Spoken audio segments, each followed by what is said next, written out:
Cerita rakyat Sangkuriang yang berasal dari Jawa Barat sebenarnya tak dapat dipisahkan dengan legenda Gunung Tangkuban Perahu yang saat ini masih dibuka sebagai tempat wisata di Jawa Barat.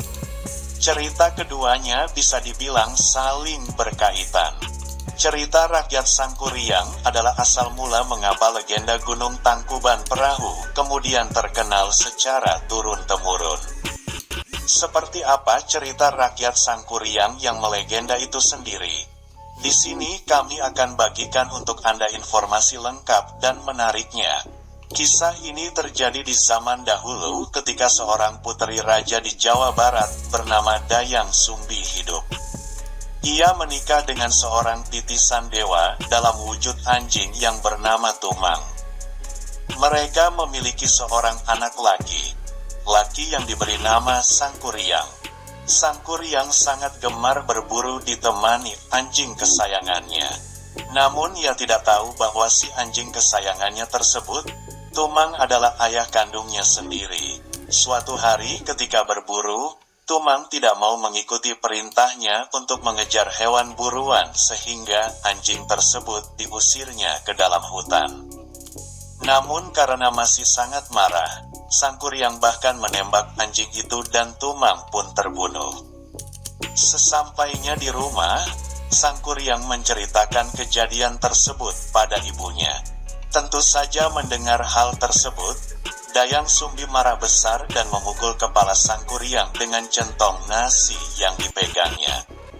Sangkuriang terluka. Ia juga sangat kecewa dengan ibunya dan pergi mengembara. Setelah kejadian ditinggalkannya ia oleh dua orang yang ia sayangi, Dayang Sumbi menyesali dirinya. Ia selalu berdoa dan tekun bertapa. Suatu hari, para dewa memberinya hadiah. Hadiah tersebut berupa Dayang Sumbi akan selamanya muda dan memiliki kecantikan abadi. Hingga akhirnya waktu pun berlalu. Sangkuriang yang sudah bertahun-tahun mengembara akhirnya berniat pulang kembali ke kampung halamannya.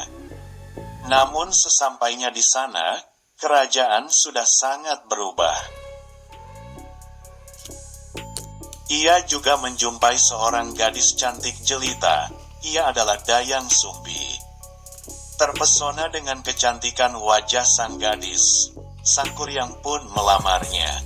Karena pemuda itu sangat tampan, Dayang Sumbi pun terpesona dan menerima lamaran itu.